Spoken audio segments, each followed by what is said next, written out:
This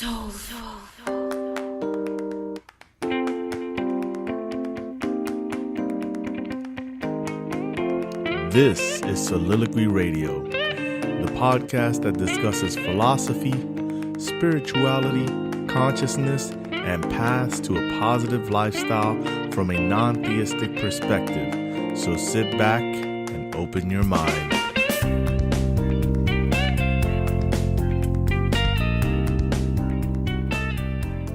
Welcome back to another episode of Soliloquy Radio. I'm your host, Otis Ayala, and in this episode, we're talking about life.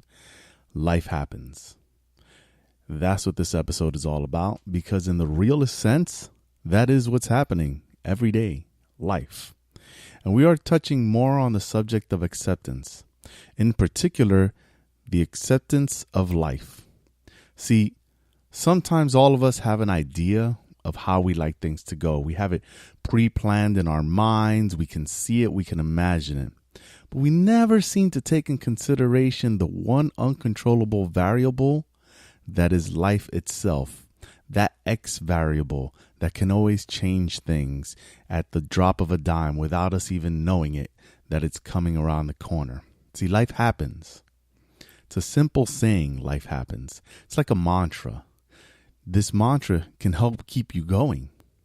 See, when something good comes by, life happens. Something bad comes by, life happens. We can never control the ever-changing waters of the river of life, but we can flow and maneuver through them. See, take this very podcast. Often I know the next episode I'm going to record, what it's going to be about, what I want to touch on. But then something in life happens, and that makes me change and address something else. Last week, I addressed supreme okayness and being able to take the good and the bad equally, which can be a huge hurdle for most of us. So this episode aired on Monday morning, and the very same afternoon, my wife calls me and shows me a picture of the wood casing on the door that had a small hole in it. And in this little hole were the antennas of a bug. So when I got home, I took a closer look and found it was termites. And at that point, you can imagine the thoughts that were kind of going around in my head at that point. Like, how far did these termites get? You know, am I going to have to tent? How much is this going to cost?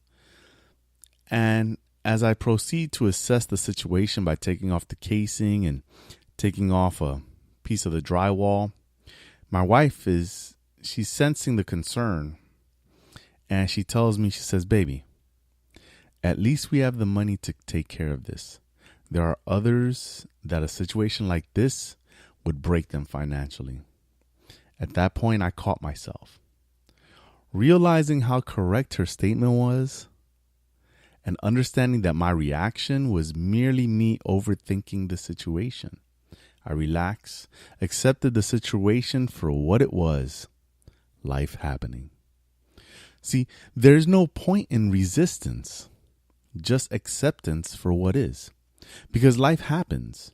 Just when you think you have it planned out, nice and neat, everything in their slots, that uncontrollable variable of life comes into play. A friend then texted me, and he commented on the situation by saying, "Wow, that sucks." And my reply was, "Who knows what is good and what is bad?" See, because by the time I got the text from him, I had broke my chain of reactivity. I was able to move into acceptance. Even typing and saying those words at the same time brought me even more acceptance and peace within the situation. Because the thing that was magnifying the problem was my reaction to it. The story I was building in my mind about the possibility of things that had not yet occurred. Instead of allowing things to play out and allowing the termite guy to come to the house, assess the situation, and then tell me where we were standing. So because I was overthinking the whole situation, I just created a bigger problem. It was when I brought myself back to the point that I should be that I realized that I was just overthinking and overreacting. See, it's brings me back to the point of this podcast, which is to inform largely by example. See, I've said it before on this very podcast. This isn't about me being your life coach. This isn't about me being your guru or selling you a secret self-help method or whatever people are peddling around these days. It is about allowing the world to see my journey, to experience the steps I've taken, the lessons I've learned along the way, and how I try to apply them to everyday life so that others may gain some knowledge for their own paths. This episode in particular is about showing that we all have issues. We all have problems. Life happens to all of us. But we can learn a different way to deal with them if we start to be open to the guru that dwells in each of us. And in order for that guru's voice to be heard, we have to calm all the noise and raging waters within us until that inner guru's voice can be heard. At first, it's a whisper. But as we learn to trust it, we can hear it clearer. See, as always, I like to have a story, and this week is no different. And this week, I'm going to tell you the story about the two wolves. And I know some of you have heard an internet version of this story. But today, I'm going to tell you a different version of this story. A version that was told to me and has a strikingly different moral to teach. You see, many, many moons ago, there was an old Cherokee elder. And he's teaching his grandson about life. A fight is going on inside me, he said to the boy. It is a terrible fight, and it is between two wolves. One is evil. He is anger, envy, sorrow, regret, greed, arrogance, self-pity, guilt, resentment, inferiority, lies, false pride, superiority, and ego. He continued, the other is good. He is joy, peace, love, hope, serenity, humility, kindness, benevolence, empathy, generosity, truth, compassion, and faith. The same fight is going on inside you and inside every person too. The grandson pondered and then asked his grandfather, which wolf will win? Now it's at this point that in the internet version, it says, the one you feed. However, this is the version that I was told.